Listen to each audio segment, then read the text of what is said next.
Okay, welcome everyone. Welcome to Helsinki, to the TONIC Summit, and to Slush. Remarkably, this is my 8th year at Slush, so Helsinki has become a bit of a home for the BackVC team. My name is Alex Brunitsky. I'm one of the co-founders of BackVC, and for those of you that don't know us, number one, we're probably most famous for the party we throw here. We throw the best party on Wednesday night, so I hope to see many of you there tomorrow. And number two, more sincerely, we are a venture capital fund based in London, and we invest in frontier technology businesses. And food tech is a key investment theme for us. We've been lucky enough to partner with some amazing companies, two of which are here today, this and Phytoform.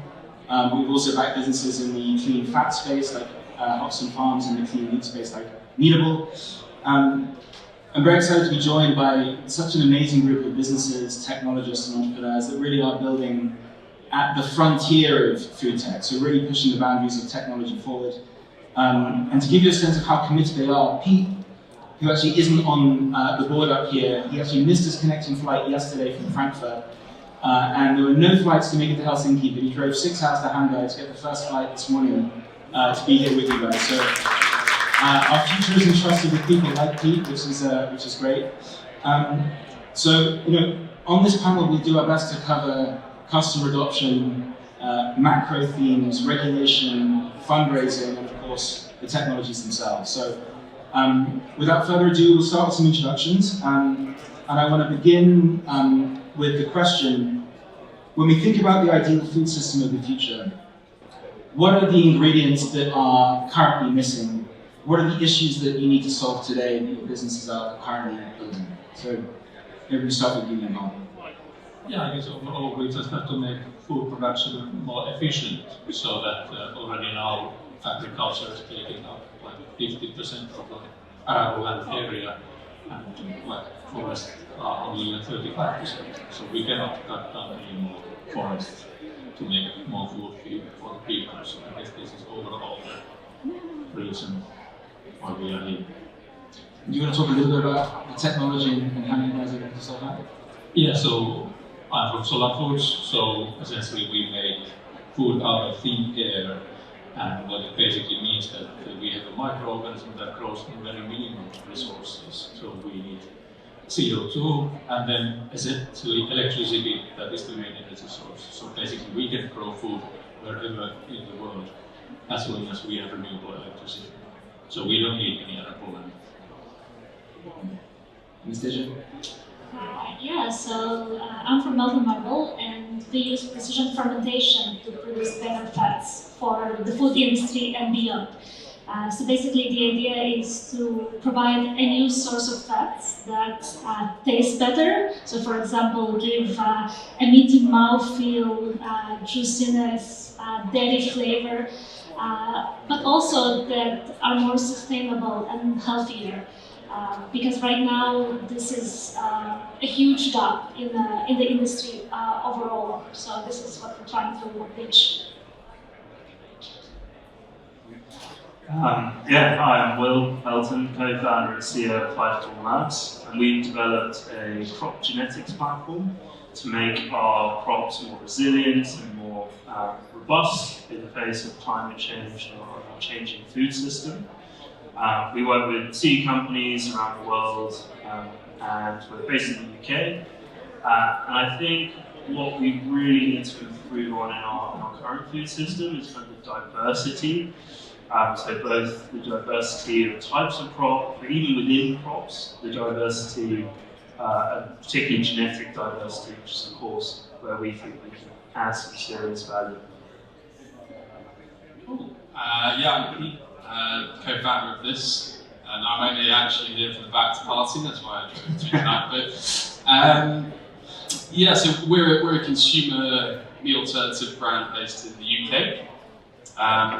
I'd say that the problem that we're trying to solve, if you think about it the other way around, if you think about far off in the future, what does the world look like? Or better yet, if you make contact with a really advanced alien civilization, what does that world look like?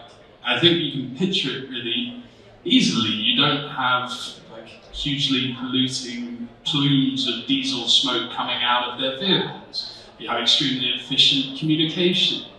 But for us, it would be very jarring if they said, yeah, well, we had a big population and then we started running out of land, so we just sort of chopped down all the trees so we could grow some protein so that we could feed that to this other creature, this little sentient creature, so that we could then kill it to get back some of the protein that we put in, and then when there's not enough, people just starve. That just doesn't feel like that fits in the future vision. So our kind of problem we're solving is trying to accelerate consumer adoption and move it away from animal-based meat. Awesome. So let's maybe take that as a thread and move to the theme of customer adoption straight away. You all have very different customer archetypes, and you're all on, I think, different stages of adoption, and your customers are on different stages or different adoption curves. Pete, perhaps we start with you and we talk about the historic sort of rise in plant-based foods, which brought about large companies like Beyond, Impossible. You rode that trend, the largest independent brand in the UK. But it feels like now we've hit somewhat of a customer slowdown. Where do you think we are in the consumer adoption cycle? Can we expect another leg up in growth, and what might drive that? And what do you think caused the slowdown that we might be experiencing today?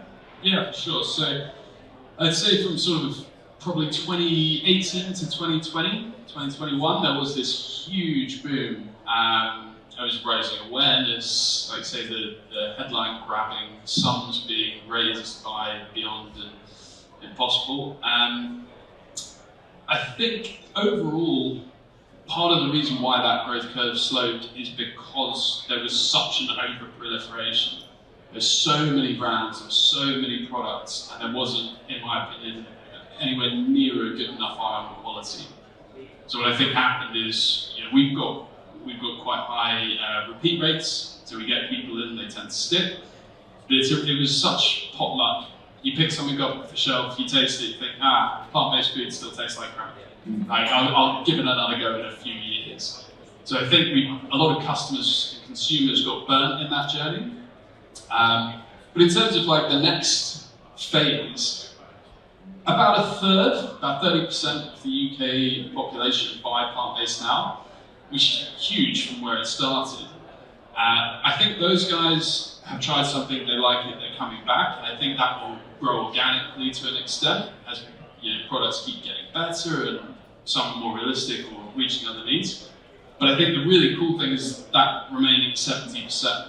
Doubly so, it's like 60% of people want to reduce their meat intake actively. Half of you aren't even at all in this sector. And I think the two things that will change that is one in our control, which is creating products, continuing to innovate around products that deliver protein to customers in a way that they want, that reaches a need that we're not reaching currently with our existing range. Probably moving away from sort of like-for-like swaps, so they don't have to resemble an animal anymore, but it can deliver in another way. I think the other one outside of our control would be, maybe some highly concentrated factory farming does lend itself to quite catastrophic failures, avian flu, foot and mouth, and I think sooner or later a big shockwave is going to come down that, and it's going to impact the supply chain all the way down, and it will re-raise awareness, it will push up prices of the animal version, and I think that could be quite an important push at some stage. And maybe we can just talk a little bit about some of the decisions you took as a business that perhaps led to your meteoric rise, because you are still growing when the rest of the market is shrinking in the UK. Yeah. What would you put that down to strategically in terms of it? Yeah, so to say strategically, I mean, the simple thing I would say is you can have quality, speed, or cost. You can have 2 out of 3.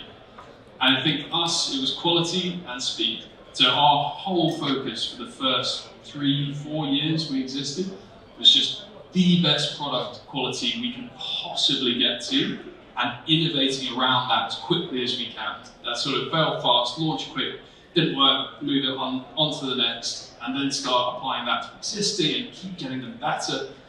I think what that did is it allowed us to keep the customers when we did get that trial, allowed us to get a bit of shelf space. So that was a really important lever, a little bit of a land grab and holding on to it. And then you move into the cost in the phase we're in now. So yeah, basically in that order, I think that was the key thing. Had to be quality, had to get them back again when we want a customer.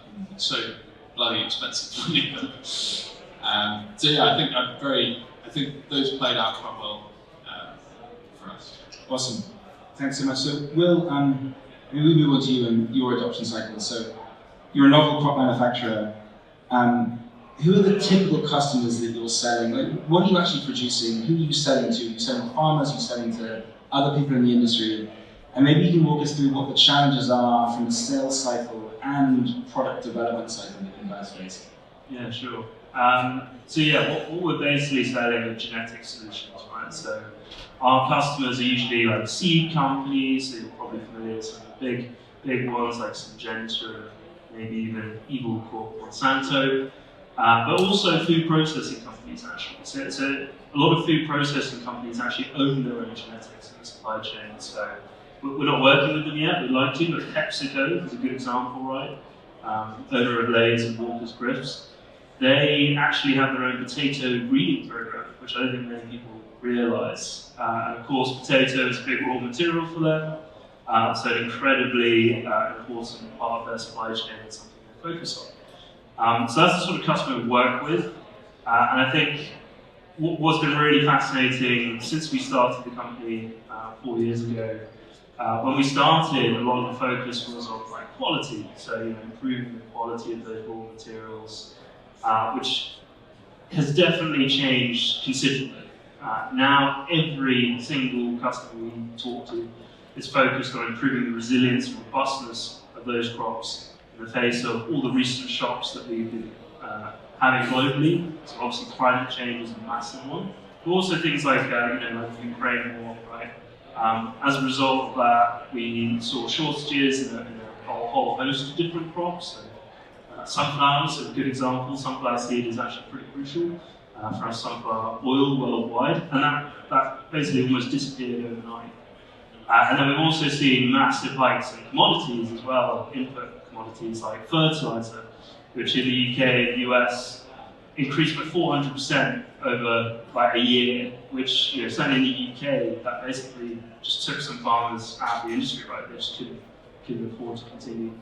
So yeah, I think one of the issues we face in terms of adoption cycle is the industry kind of has to battle with both being, I think in the short term, right, they've got to get seed into the field every year consistently, but also the longer term, the next 20, 30 years, what are going to be the big challenges? And I think the industry is still kind of struggling to deal with that. And so, yeah, it's still quite reactionary, and really we need to be planning much further ahead. What are the things that are really going to have an impact? So, yeah, I wish the adoption cycle was faster in conclusion, and I wish the industry was thinking much further ahead, decades ahead. Part of the problem, you have to actually grow the crop, make sure it effectively works, and then you can sell it, right? So yeah, we get one shot a year for a lot of our crops, right? The growers have a season, usually spring to autumn, and they only get to put one crop in the ground. So yeah, it's pretty rough, because if your crop doesn't work, it might be out of your control, right? It might be there was a hurricane in Florida or something, which you can't build plants that are hurricane resistant. That's tough. Yeah, you only get that one shot, and you have to make sure that that's successful, basically. And as a result, it also means that it takes a few years to get that plant validated in the field. We've been looking at other industries where we can speed up that process. So we had a few indoor farming companies or companies that work with indoor farms earlier, and that's really interesting for us because you can fit 5 to 6 cycles in a year. So that massively speeds up that adoption cycle. But big ag is the biggest market for us, and we're limited by the number of crops you can get in ground each year. And just because you will all strike slightly different deals with your customer groups. Pizza's very obvious, and we all buy your products directly from the supermarket. In terms of the deals that you strike, what do they actually look like? Can you give us an example of the upside in them and things like that, just so we understand this better? Sure. Yeah, I guess at the core of what we do is basically create IP. So we create genetic IP, which we can then patent conventionally, and we license those out to our partners, so seed companies, food processing companies. We also have the technology to then deliver that solution into their crops, because we don't want to have to wait for conventional technologies, which could be 5-10 years to deliver. So we can actually do it in months. And so yeah, for us, there's a bit of upfront during the technical development, but for us, most of the value is royalty based. So when our crops or our traits get into the field, we get a percentage of those seed sales, and that's where the real value is for us. Which again, yeah, perhaps slower revenue generation cycles than in other companies like this, but nonetheless incredibly valuable. So Anastasia, you produce animal fat through precision fermentation. Can you walk us through who your natural first buyers are, when we can expect your product to be mass market, and what some of the technical hurdles are that you're currently working through? Sure. So in general, maybe just taking a step back, so what we actually have is a platform technology that allows us to produce any kind of fat via microbes. So it can be animal fat, like for example beef-like fat or milk-like fat, but it can also be something similar to cocoa butter or palm oil. So with our tools, we have the ability to produce pretty much anything. So right now we do have a big focus on the food industry, and we're looking at where the pain points are there. So one of the big pains in the alternative meat sector is having fats with better mouthfeel, better juiciness.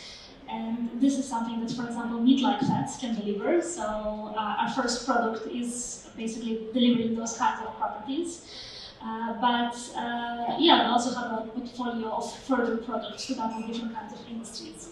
And basically, we are working together with brand owners to try to understand their pain points when it comes to fats and provide them fats that address those pain points.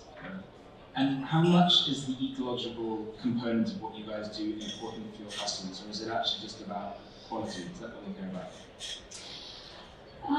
It's a mix. Right now, I would say most customers that we're talking to, they're looking for better functionality, better taste than what they're using right now. But of course, sustainability is also important. So there is interest in alternatives to coconut and palm oil that are more sustainable. Because of course, also from kind of big picture perspective, if you're, let's say, an alt meat company, and you exist because you want to produce more sustainable food, but then you're using tropical oils that are associated with deforestation and loss of biodiversity, this is not so good in the long term. So I think it's right now, it's all about getting the taste and the quality and having a product that overall is still, of course, a lot more sustainable than the animal-based product. But in the long term, you kind of want to have it all. You want the taste, you want the sustainability, and you also want the health. And we can deliver that. How far away do you think from this becoming an ingredient that we might see in food? So we will launch our first product probably within a year or so, but of course in the beginning it will still be quite a limited launch, so it will still be a couple of years before we're really mass producing across different geographies. But it's not science fiction, so we already have a good process. We scaled up to tens of thousands of liters. We produced many kilograms of fat, so we're getting there. And you are at Certifix very near to commercializing your technology, right? Yeah, actually today we have a launch event in New York, Really? so that we have the possibility to go to US market. And what are the initial use cases? What are the protein products that you are substituting. And maybe you can actually walk us through how your technology works, because it sounds kind of magical. Yeah, so it's not so difficult. So I mean, if you think of spirulina, for instance, so spirulina is kind of bacterial biomass that is grown just when the energy comes from sunlight or light, and then it takes CO2. But our organism, it doesn't require sunlight. It gets its energy from hydrogen, so essentially from electricity, and then it fixes CO2. So the production is simple in that sense that we just grow the organism, and then we harvest and dry it, so we get the dried single cell protein powder. So this is 75% protein, 15% fiber, 5% fatty acids, then it has vitamins and minerals, so it's rich in iron, and also it has B12 vitamin. So it's just basically relying on the biodiversity of nature, so that there are basically billions of organisms that could be utilized. So then this protein solein that we produce, so this is then as a food ingredient. So it's, the target is kind of business to business model. So it can be used in ice cream. So in Singapore we have had a license for a couple of years. So there we have served ice cream, and then it was an ingredient also in biscuits. So Ajinomoto launched some moon cakes. So there it was in biscuits and also in ice cream. So overall, the idea is that this is an ingredient like soy concentrate, protein isolate from soy, or then like whey protein, so that this is kind of completely new kind of potato that we can use as an ingredient. So of course, as has been discussed, like Pete said, that I guess eventually the products that come out using solein, so they have to be tasty. So of course, sustainability is one thing, but also the taste and quality has to be there. Maybe we move on to a macro theme now. Will, you sort of touched upon this, and I think it's helpful to maybe illustrate the concentration and fragility of the current food system. How have the last few years illustrated this? Things like COVID, obviously the Ukraine war, and how have you all been affected by that, either positively or negatively in your businesses? Big topic. The Ukraine war is, like, I've got a bunch of things. Didn't know sunflowers came out of Ukraine. No idea at all. Until Putin did his thing, and then we had an enormous food service customer who was taking a fried product, and then lots of panic phone calls because it was going to cost more than the value of the order just to fill up the fryer with the sunflower oil. And because this was a very large customer, you can't change the specs. If you said it's sunflower oil, it's sunflower oil, or you burn that bridge for the customer forever. So, no idea. Cost us 6 figures within a month because there was nowhere else to get sunflower. Who the hell knew? So, way more fragile than I realized at that point. And we were building our factory, and basically, of course, then you need quite a lot of steel, so quite a lot of construction steel comes from Ukraine. And then also other metal prices went up, so that we have an electrolyzer to convert electricity into hydrogen, and that requires nickel. So then also nickel prices went up. Just basically almost the day before we were planning to place an order for the electrolyzer as well. And do you think some of these trends are they driving increased interest in your businesses as a result as well? I mean, for us, I feel like Ukraine just accelerated a lot of the trends in our sector. So, as I said, fertilizer increased by like 400% overnight. Fertilizer was already one of the biggest costs for growers globally, particularly in the developed world. So when it increases by 4 times, I mean, basically margins disappear out the window. So yeah, immediately all the seed companies we were speaking to were saying, how can we get rid of nitrogen use? How can we make plants more efficient? Maybe Solar Foods actually quite very good solution to that. No, there's obviously a lot of genetic solutions that we can provide to help reduce the reliance on those synthetic fertilizers. And we also, funnily enough, Ukraine is also one of the biggest seed manufacturers in the globe, which again I didn't know until just basically. And so suddenly, all these big international ag companies had to shift their seed production. A lot of them have been jumping on opportunities like sunflower. Keep talking about sunflower. There's a lot of other regions in the world that can grow it. So renewed interest in changing the genetics of sunflower to optimize it for different locations. And I think basically, there was a really big emphasis on diversity. As I was saying at the start, a lot of our partners want to have more specialized crops for different regions, basically. So why design the growth system for the crop when you can redesign the crop for the growth system? So yeah, for us it's been an opportunity, but I mean it's been really tough on the industry as a whole. Yeah, I think there's a lot of other the food world, when you get sort of closer and closer into it, the interconnections are so much bigger than you think. Like PepsiCo owning genes for potato, absolutely bananas. And then likewise, on the animal side, I don't think anyone in most of Europe realizes that almost certainly in the UK, almost all the chicken they eat comes from Thailand. There's no secrets there. It's lower regulations, cheaper labor, and less good quality standards. But it means you have these super intense factory farms that are fueling. It's in every QSR. So if you look,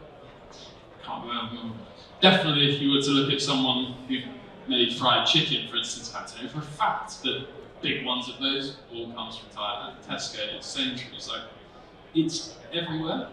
But it's this weird thing, because if anything happens in Thailand, or say if there's another, what's that thing that caused all that haulage, the shipping, the blockage in the Suez Canal, carnage. KFC really ran out of chicken. You don't see it coming until you're closer in. Yeah, it's mad.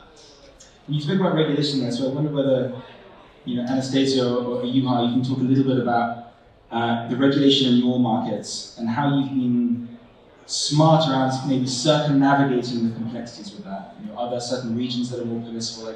How do you think about that as a problem and an opportunity? Sure. So for us, our ingredients are novel foods, which means that we do need to get regulatory approval to start selling them. And this can look different in different geographies. So in the EU, it's quite a complex procedure that also takes a while. In the US, it's a lot more streamlined and faster.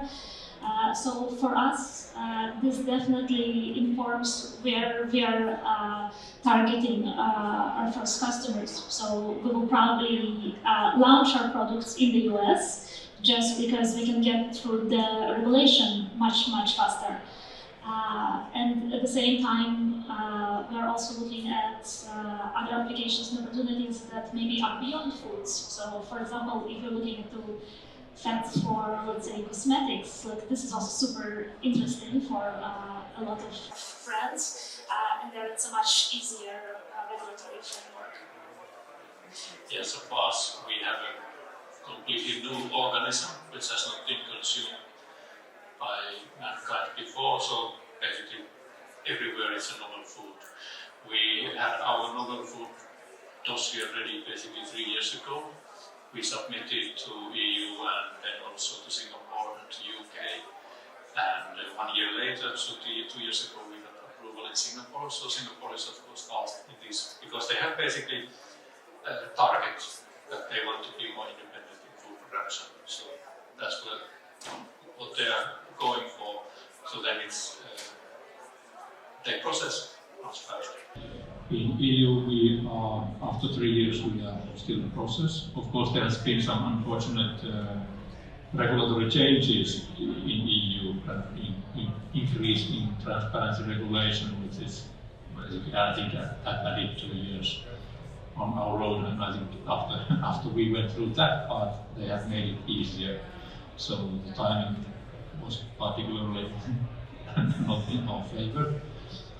But indeed now we have grass status in US. In US it's of course different because they are not actually given approval. Best you can get is no questions letter from FDA that we don't have any questions related to this. So it's completely different from the European perspective. So that's what we have now basically utilized, and that's how we have possibility to go to US market. So maybe finally we just end on fundraising. So we've, through our obviously involvement investing in the space, we've seen how challenging it's been to invest in the full spectrum of food tech companies. The consumer is very challenging. It was 10x revenue multiples at one point, now it's 2 to 3x revenue multiples, and it's similar in ag tech, and a lot of deep tech companies have struggled to raise. So maybe we can just talk very quickly on some of the things that actually worked for you all. I think there are a lot of startups here, so tactically, what decisions did you take that you think actually worked for you in this market to get successful fundraisers over the line? I mean, Pete and you, I'd also love to hear your views on your listing as well. Sure, yeah. I mean, the 10x to 2-3x was a fairly painful pill, particularly as we were going out with 50% up year on year and 20% percentage point improvement in our margin, and it was such a slog. And the previous time we were basically trying to push the door closed before more money slipped in. So I think strategically, smart things that we did is start early. Everyone said it takes a long time. I think all founders, definitely me included, have an optimism bias and all that, start early. I think we got some support. So we actually worked with advisors on our most recent round, investment bankers, which we've not done before. This was our Series C because we knew it was going to be hard and we needed all the help we could get. I think we started really early as well. We had at least some traction on the key deliverables we knew people wanted, i.e. like profitability. Basically, it's all sustainability was such a key focus. Doubly so because, consumer is not in vogue right now. And as you say, plant-based meat, also a declining category. You can be growing all you want, but it's tough. So I think it really helped that we'd made some progress. We had something to point to that was like, yes, we have. It's not just we will, we have.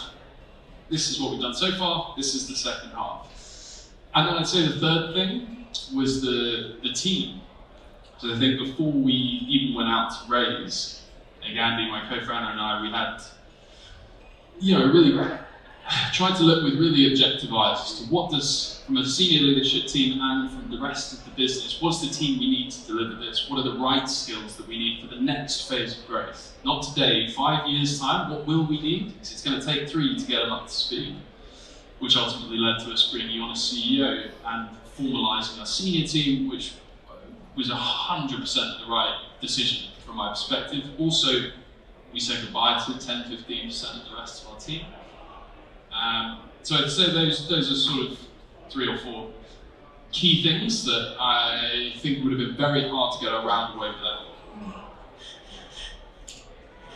Yeah, I guess when we think generally about new foods, so there are certain inherent challenges. So probably it may take one generation to change food habits, the way we eat, and also what we eat here in Finland or Europe. Some of these crops have come from South America, so basically it has taken hundreds of years for our food culture to develop. And now that when we are coming with new foods, it should basically happen within a few quarters.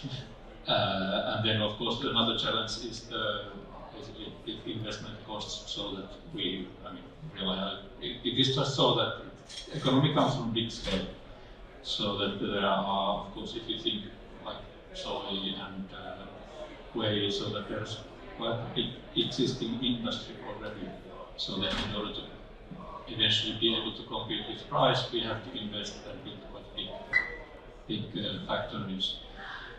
So then you asked about us listing in Helsinki, Nasdaq First North. So in September we listed. the company, and one of the reasons is, well, And what percentage of the company did you flip? basically all shares are there.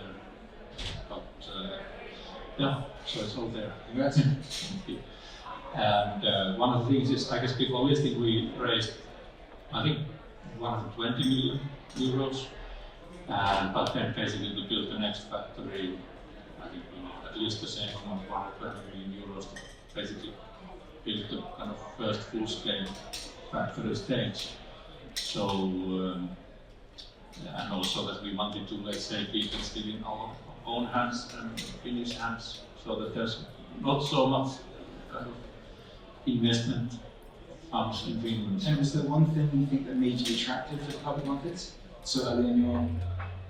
Yeah, so I think we have had quite a lot of interest in Finland and globally, so that has been also has played a role that there has been interest.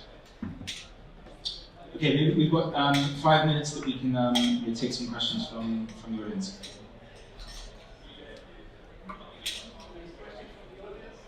Raise your hand and I actually have a mic for you.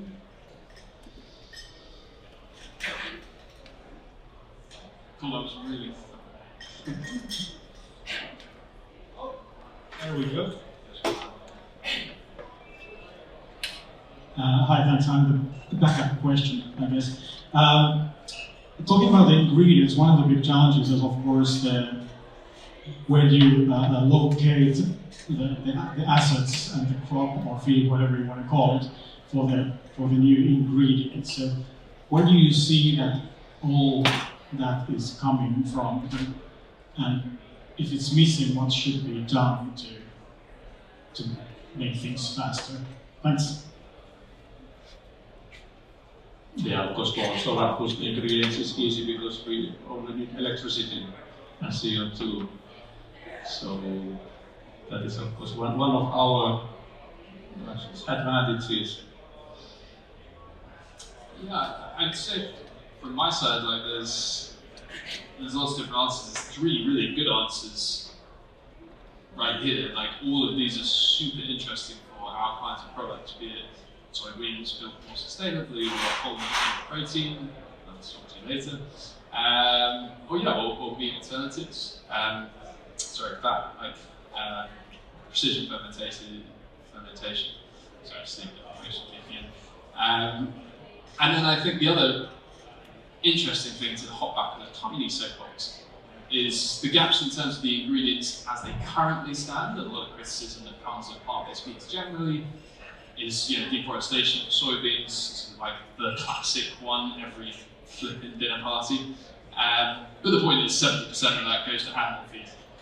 So you stop making the animals and you free up a whole world of space. It's like 3 times more efficient. I think you just solve it doing that alone, let alone all these enhancements.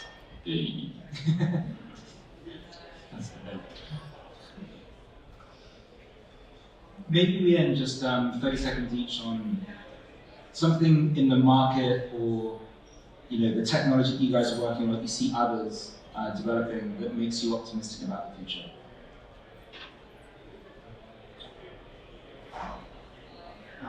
Maybe I'll start. I think obviously as I said, fertilizer inputs are a massive issue, both in terms of accessibility, but in terms of like the energy cost to produce them. And there's been a lot of activity in like the biologicals market, so replacing chemistry with biology, which biology is really good at making nitrogen, they've been doing it a long time. Answer to that.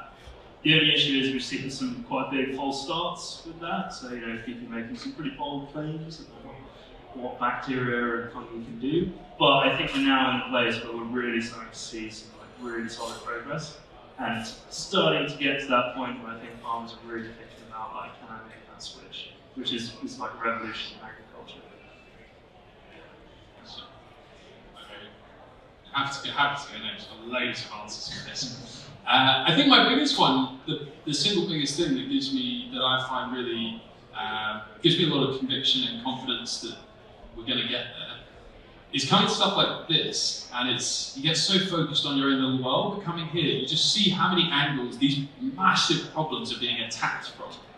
And I think if you put enough brain power and enough money and enough blood, sweat and tears at these big problems, you will solve them. And I think just it's so interesting hearing how other people are coming at the same things, possible synergies down the road, and a lot of it is starting to feel like it's all going to hang together actually quite nicely. The ones that prevail in all of these different things are really complementary, and I think that's my big source of hope as an eternal optimist. But it really inspires, and I think it's gets me very excited.